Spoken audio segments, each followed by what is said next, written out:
I just played soccer and lived in Spain. That's sick. That's sick. Wait, how was that like, by the way? It was awesome. I mean, kind of everything you could ask for just to do nothing but play soccer and live in Europe. Pretty cool. And welcome to the Bear Cub Bros Sports Podcast, your podcast for all things SRJC and Bay Area sports. We're a bunch of student journalists from the Oak Leaf who love talking about ball and sharing our interests from a variety of sports. I'm your host, Nick Stalker, and I'm joined with our co-hosts, Manuel Ortega III What's up, guys? and Colin Pratt. How's it going? On today's episode, we will sit down with one of our own, co-host Jaiyah Fuksman, to discuss his journey leading to the SRJC soccer team. Yes, sir. And we will also get into the upcoming World Cup. So, Jaiyah, thanks for doing this for us today. Let's get right in. First off, when and how did you first fall in love with soccer? Well, I've been playing ever since I could remember, pretty much. I'm from New York, grew up in New York. My grandpa was a professional referee. So I kind of was like born into it, I guess you could say. None of my parents, but living over there in New York, my grandparents took care of me a lot. So sitting still to watch a soccer game was the only thing I could sit still for. And how did you get to Berkeley? Well, when I was younger, my parents decided to move over, and I kind of picked up soccer right away in Berkeley as well. And what's just your soccer background in general? And where did you first play?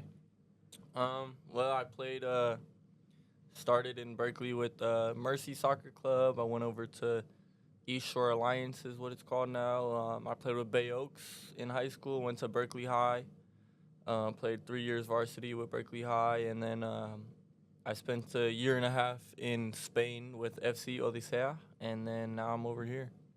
Whoa. Wait, what did you do in Spain, by the way? That's interesting. Whoa. I just played soccer and lived in Spain. That's sick. That's sick. Wait, how was that like, by the way? It was awesome. Kind of everything you could ask for just to do nothing but play soccer and live in Europe. It's pretty cool. And living and expenses was all covered? Well, you had to pay for the international academy, but you don't have to pay extra every month. It's just a set cost. And how many club games did you go to, like Barcelona, Real Madrid, I went to the city where I was. Our closest team was CD Castellón, which is now, while I was there, they got promoted from the 3rd division to the 2nd division. So right now they're fighting for promotion in the 2nd division. So I went to a bunch of their games, super cool, super fun. And then the closest big team was Villarreal, which was like a 15-minute train ride away. And we were able to, through my club, get free tickets to a bunch of those games. So I was able to go to some Europa League games. I saw Barcelona against Villarreal. And then my first year, me and my friend took the train over to Madrid, and we watched the Champions League Real Madrid against Manchester City. That's crazy. Yeah, so that was super fun. And was this straight out of high school? Yeah, Okay. 18 years old. So you just straight up just played soccer, no school or anything like that? I took one online class. Okay. Did you get to meet a bunch of people over there that inspired you? Even now, did you take advice from them?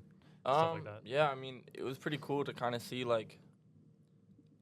was so different. And we had a first team, but it's kind of like a semi-pro. It wasn't really professional. But just to see how the other people my age are working, and it really just gave me time to grow into my own body and become more comfortable with playing and confident and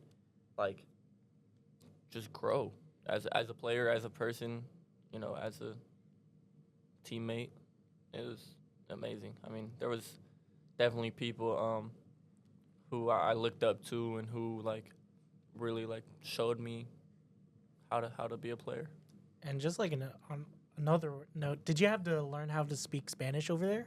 Yeah, I already knew how to speak a lot of Spanish from my mom and just the neighborhood and people I hang out with. But I definitely became more confident in speaking and I mean, I gained a lot of Spanish knowledge, so yeah. Nice. Can you speak some Spanish right now? Yeah, que quieres, pa? We- It's more like a conversational thing. Right. You know, I'm not that crazy good. How did you end up in JUCO soccer, and what's the biggest adjustment you had to make at this level? I mean, the biggest thing for me was just really wanting to play.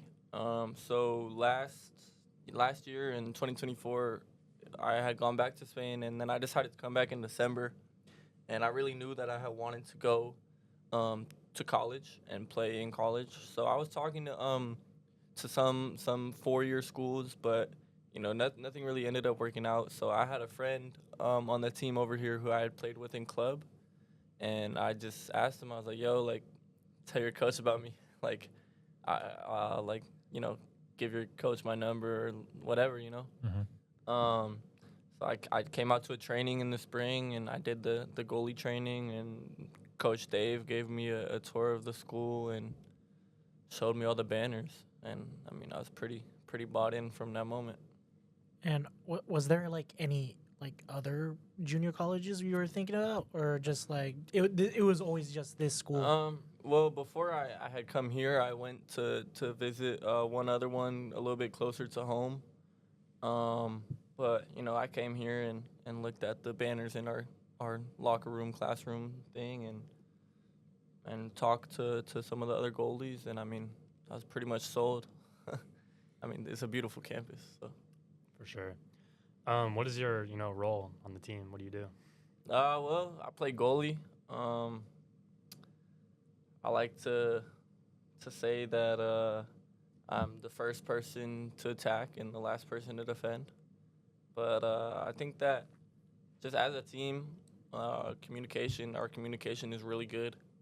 You know, it's always on me to try to give my defenders the best communication I can and try to stop the ball from going in the net.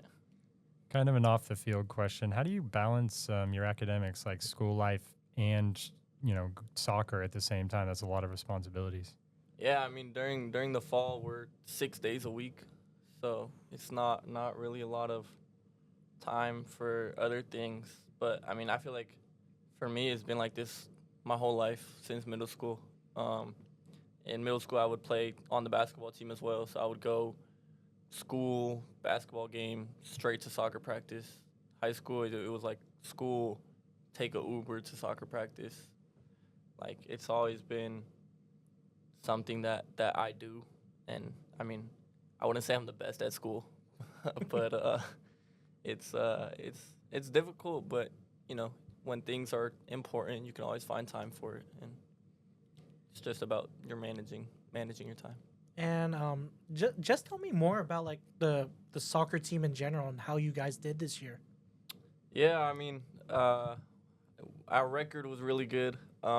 We wish we could have won a few more games, but to go 17-1-4, I'm pretty sure that's 17 wins, 1 loss, and 4 ties is special. I mean, not every team goes a whole 25 games with 1 loss or whatever it is. Who eliminated you guys? We lost to Fresno City in Okay. playoffs. But yeah, it was a special group, man. The bus rides with those guys, I'll never forget. I mean, we got together really good on the field and off. It was pretty special to come into such a good situation as a freshman where I didn't really know a lot of people. Well, I didn't know anybody. And kind of find my way into the squad and get right along with them. It was a special season, man. And just to go along with that kind of was the goalkeeper spot available when you got here, or did you absolutely earn that spot? I mean, I feel like everything's earned, not given. So it's always a fight for a spot. But even once you become a starter, there's always somebody that wants to take your spot. But I mean, shout out to my other teammates that are goalies as well. They were always very supportive of me in training and in games, and everybody gets opportunity, and I was just grateful to be able to get the majority of it. Would you say that Fresno was your hardest team that you guys faced against, or was it someone else? I mean, we played them in our like preseason in Tahoe and lost to them, and then we tied them in the playoffs but lost in penalties. So that was like tough. But I mean, a lot of teams are tough to play against, and our conference is really competitive.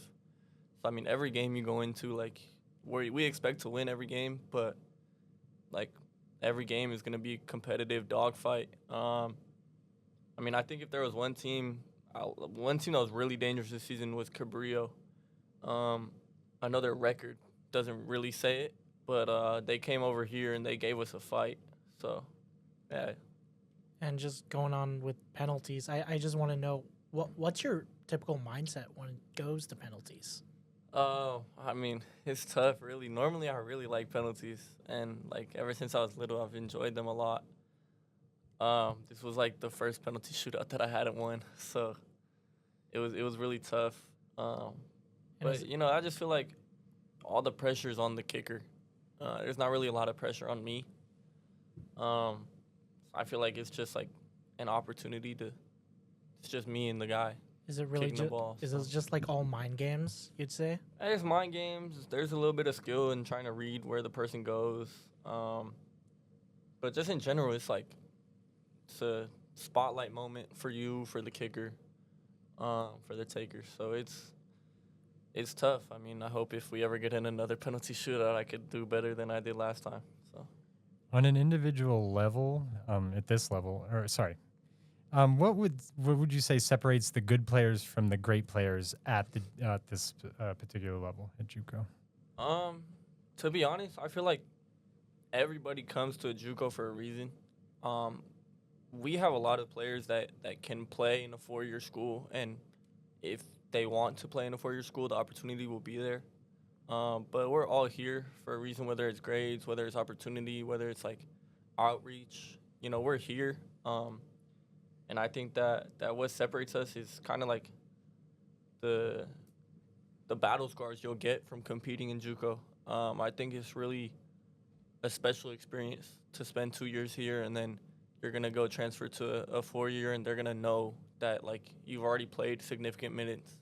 And it's, like, a lot better than going to a 4-year redshirting, sitting a year on the bench. Like, here you're getting impactful, competitive games. And to kind of follow up on that, are there any players on your team that you kind of want to shout out, say they have the talent to maybe go professional one day? They're that good. Yeah, I mean, I think everybody on my team has a professional. There we go. I love the answer. Level. I love all my teammates. And just like during your soccer journey, where did you think, like, in your head where you believe that, like, yeah, I think I can really do this? I mean, to be honest, I never, like, saw myself going to Spain until the opportunity came. I never expected to come to Santa Rosa. I didn't even know what Santa Rosa was. Welcome to Santa Rosa. But, I mean, I feel like wherever I can play is what I want to do.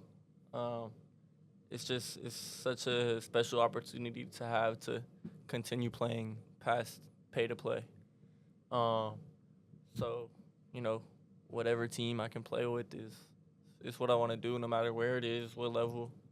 You know, chase the dream. And just to follow with that, are you currently playing for, like, any clubs outside of the SRJC? Yeah, I play for my team back home, just with some of my guys, Bay Area United and UPSL. So those are my guys. It's fun. I think the summer is an opportunity, and spring. It's just an opportunity to build on what happened last fall and get better and kind of, like, focus on things that I need to address. And, you know, as a team, we've been addressing what we need to address, and it's just an opportunity to be ready for the fall. And just another thing, have you been talking with any other schools for, like, potential offers or? You know, it's kind of the start of my recruitment process now again. So I've been talking with a few, but, you know, we'll see where things go. What would you say has been your biggest challenge in your soccer journey? I think for me, at first it was kind of, well, even now it's really, like, strength. Like, I feel like a lot of the things, like, I'm confident in my play, but when I grew so quickly when I was younger. So kind of to like grow my muscles into my body has been difficult. Spain really helped me with that a lot, but it's something that I definitely continue to work on. And then also just technique. I feel like as a goalie, if you have good technique, you're gonna be able to do everything. So, yeah. And just like a random question, what do you think is one misconception people have around soccer? At least you know how the United States is not the biggest soccer country That's ever. a good question. Yeah. I think a misconception is that it's boring. I think that's a misconception. I think that people don't really give it a chance. And I think that the level in the United States is definitely growing and getting a lot better and bringing these star players. But if people are fortunate enough to go to Europe and like just encourage you to go to even like a third division game and see like the atmosphere and see how people like care about it. I think it's the world's game. I mean, it's such a community-based thing that I feel very special to be a part of teams that people care about. Do you think the U.S. could ever get to that level? I mean, I hope with the World Cup that it'll grow. I think the game has already been growing. If you look back like 10 years ago, there was nobody's playing for all these MLS teams, and now you're getting like Messi. good talent, and not just like old talent. Like when David Beckham came, like he was pretty finished. But like for Messi to come when he's winning a World Cup, Yeah. for Son Heung-min to be here, even James Rodriguez, like these people are like coming to like Timo Werner plays for San Jose. Yep. I mean these people are still like competing. Antoine Griezmann just agreed to go to Orlando. Like he's like competing against Barcelona at the world stage. Like we'll see if he makes the France roster for the World Cup, but it's growing, and I hope that a lot of younger people see it. I mean, Kevin Sullivan, like we're getting younger talent already, and I think that the federation and in terms of like U.S. and stuff, they have some things to address so that the U.S. can become better in general. But they're definitely getting there. On that note, in the last World Cup, we had the most goals ever scored with 172. So would you say modern soccer is more exciting than ever, or is there just less defensive discipline? I think that VAR has a lot to do with that. They do take away goals, but they also give like penalties that previously may have not been called. And I think this year there will probably be more because we have more teams. But I just think that the game is like, it can be boring to watch on TV if you watch Arsenal or the wrong team. But like going in person to a game, it's fun. The atmosphere is good. Even like if a kid is playing it, like, and you care about the kid or something like that, like it's fun to watch people you care about do something that they love.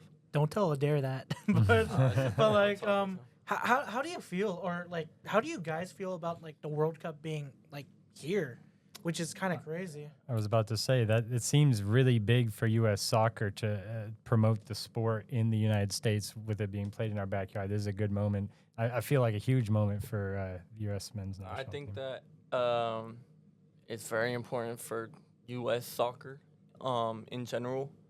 I think that, unfortunately, some of the politics has been taking kind of the spotlight away from focusing on soccer. Oh, absolutely. And, I mean, that's just unfortunate to say the least. But, we'll see. We'll see how it goes. I think that the tournament is going to be amazing regardless. Hope that the U.S. can do good. But my biggest hope is that everybody's safe and politics doesn't take away from the beauty of the tournament. I'm not gonna lie though. Have you seen those ticket prices, bro? Yeah. Like the USA versus Uruguay game, or not Uruguay but Paraguay. I think a lot of those tickets are going for like $1,000 Yeah, each. I mean, it's the U.S. Yeah. I hope that FIFA would put like a cap on how much ticket costs can be. Yeah.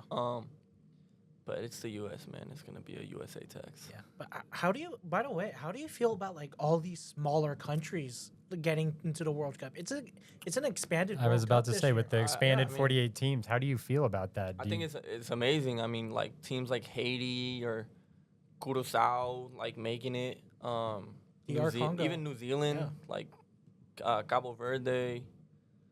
I love it. I mean, I think that the passion that people get from supporting their countries, especially in soccer, which is like the sport of a lot of countries, seeing the passion and seeing these people, like, I hope that they're allowed into the country to come support. It's like a once in a lifetime thing to see. It's like truly special. Yeah, like there's this one guy that supports DR Congo. Yeah. He's I don't know his name, but The he guy al- that stands still. yeah, on the that post, that yeah. does this like the pose, and it's like it's so cool, like seeing all these countries come together just to play this one sport, and it's like I started watching soccer during the last World Cup, and I don't watch a club team. I watch the U.S. soccer, but just like seeing this community, it's kind of like it's amazing how much.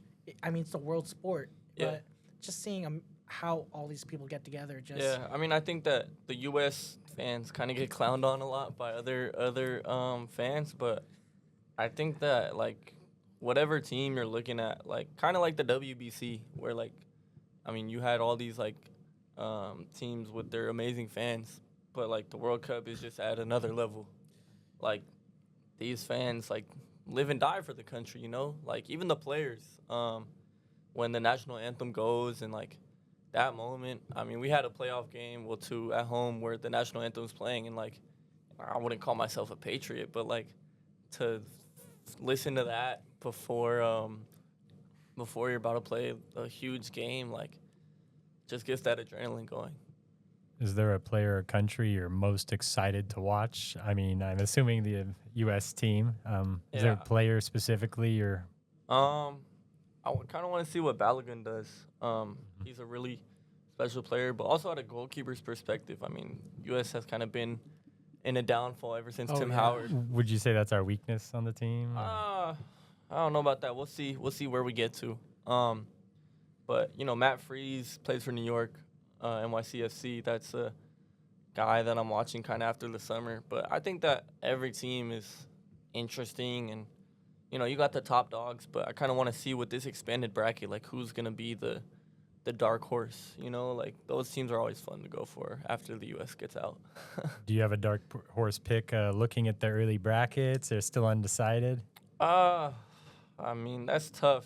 I think that, you know, a lot of the teams, you know, I want Messi to win again. All But right. It's hard to not root for I think, him. like, Belgium used to be a cool team to root for. I would hope that USA could be a dark horse. Yeah, they Yeah. themselves. Yeah. If Brazil can do good, I don't know how high you have them on I your. mean, what, your the best rankings, World but- Cup team ever, right? well, Yeah. that, historically, yeah. Historically, I yeah. should say. So, you know, we'll see what's the team that makes it. I think that Senegal is a cool team. Oh, yeah. Norway will be really good. Holland, yeah. Yeah, I think Norway. do you Weren't do you they, see? like- Oh, sorry. Go ahead. Weren't they like the most dominant team during qualifiers? Netherlands? Yeah, the Netherlands. Oh, Netherlands. I'm not sure, but they have really good players. Their defense is super good, but you know, we'll see how it turns out. I mean, I think that some of their players I don't really like. Is it safe to say you don't see a obvious favorite in this World Cup? I think you could put like a top four. You put Spain. France, Spain, Argentina. England? But I wouldn't No. put England. You could put, England, they're like, Netherlands, Germany, What do you think about Portugal? Portugal. I feel like the top three is definitely Spain, France, and Argentina. That's what I've been and then hearing. it's kind of like a bracket number two of like the Portugals, the Englands, Belgium, Netherlands, Germany, like Brazil, like those teams that they have the potential to win. They have the potential to do really good, but you never know, kind of, with their teams. and just going with like the U.S. men's national team. Who do you think really needs to step up going into the World Cup? because obviously with Other the than Pulisic. Obviously with the last camp, we played against Belgium and Portugal, but those were, they weren't the greatest losses ever. So I just want to know what you think. I don't really think you should look too much into the previous 2 games. I mean, obviously, you wish they had done better. But I think that the U.S. team, the future is very bright. And, we've been saying that for a few years, but I feel like the World Cup is kind of the time to show it. Like, we have a lot of international players now. I know that the roster used to be made up of, like, all MLS guys. And now you have, like, these MLS guys that are going to Europe and playing in these top European teams. Like Alex Freeman, he recently transferred to Villarreal. That was the team where I used to go to all the games. So that's pretty cool. I think Chris Richards is a dog. But in terms of what to prove, you're always going to say Pulisic just because he has such a spotlight on him. He's gone 8 consecutive games without scoring a goal for the U.S. 100 days. I don't know. Pulisic is much more than a goal scorer. Yeah. But I think that the position is between goalie and striker. Florian Balogun, he chose U.S. over England. Yeah. I think the World Cup is his time to show. I mean, Patrick Agyemang, he tore his ACL, He tore his Achilles. Yeah. So he's going to be out. What about Ricardo? Balogun and Pepe. Yeah. So we'll see what really happens. But I think that, first of all, I believe it's Balogun's spot. Oh, yeah, Sam. And I think that, our midfield is really consistent. Johnny Cardoso, McKennie. Sebastian Berhalter, McKennie, of course. I think Weah is a guy that's really good. Anthony Robinson is a dog. You think this is the most talented U.S. team ever? Oh, Yeah. I think so. Absolutely. In terms of full squad depth, absolutely. I mean, I don't remember a time where we were having debates about what person from a team in Europe's gonna start. Like, I don't know when we had a person from Europe that consistently played on the bench. One thing I will say, Gio Reyna. I mean, with club soccer, he's not getting minutes, but when he plays for the U.S., I mean, he balls out at times. But how do you feel about him and what he has to prove, especially since he didn't really play that much during the last World Cup? I think Gio Reyna is a really tough conversation to have. I mean, he's so talented, and you hope that his talent can show. I know there's some off-the-field stuff with him and his dad that happened during the last World Cup, and that was really unfortunate because it kind of took away from what the U.S. was doing on the field and what Reyna could have been doing. I don't think as a coach you want to play somebody whose dad is getting mad at you. But I think that he also needs to stay healthy. Like, a lot of the time in clubs, ever since he went to Dortmund, like, he wasn't healthy. He wasn't good enough, like, healthy enough to play, significant time. So I think he has to earn a spot into the team. He'll probably make the roster, but into the starting 11, I mean, we'll see. Just a player that may or may not make the squad, Diego Luna. I love Diego Luna. I mean, he's played really well when he's played with us, but I want to know what you think. I mean, he stole the show last summer for sure. I was able to go to the game in San Jose against Trinidad and Tobago, and I mean, he's a great player. I think again for him, kind of with Reyna, he has to stay healthy. In this last camp, he was injured in the beginning of the season, so he didn't make it.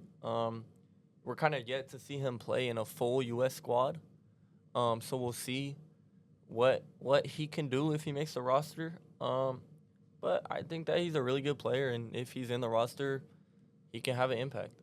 Let me get one more question and fill in the blank. For the Americans to win the World Cup, they have to blank. They're not winning the World Cup. Hypothetically. So no chance. You give them 0% chance. They need a miracle. I think. What do you think their ceiling is? Yeah, there's maybe a better question. How far can they go? I would hope for a quarterfinal. A quarterfinal would be great. I mean, if you get to the quarterfinal, make it to the semifinal. Like, I think I'm over the top happy if they make it to the quarterfinal and they're playing against like a France and Argentina, somebody like that. Like, you get to that game, I mean, that would be amazing. But floor, like, to be a successful World Cup, I think you have to make the round of 16. With the group that we have, with the way it's set up, I mean, I think if we don't make the round of 16, it's questions to be asked for sure, which is what we did last World Cup, and you'd hope better. Mm-hmm. But, I mean, especially since we got grouped during the Copa America, yeah. too. I mean, on home soil in a World Cup, I mean, gotta make knockouts. It's not something that happens every 4 years. It's not something that happens. I mean, last time it was on our home soil was probably the best we've ever done, right? Yeah, I mean, it could be a once-in-a-lifetime opportunity for – I mean, it will be a once-in-a-lifetime opportunity for all the players on the squad. I would hope for quarterfinals.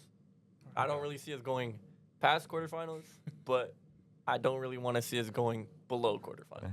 All right, we can believe in that. All right, guys, that's a wrap for today from the North Bay with the Bear Cub Bros, bringing you the sports news you need to know.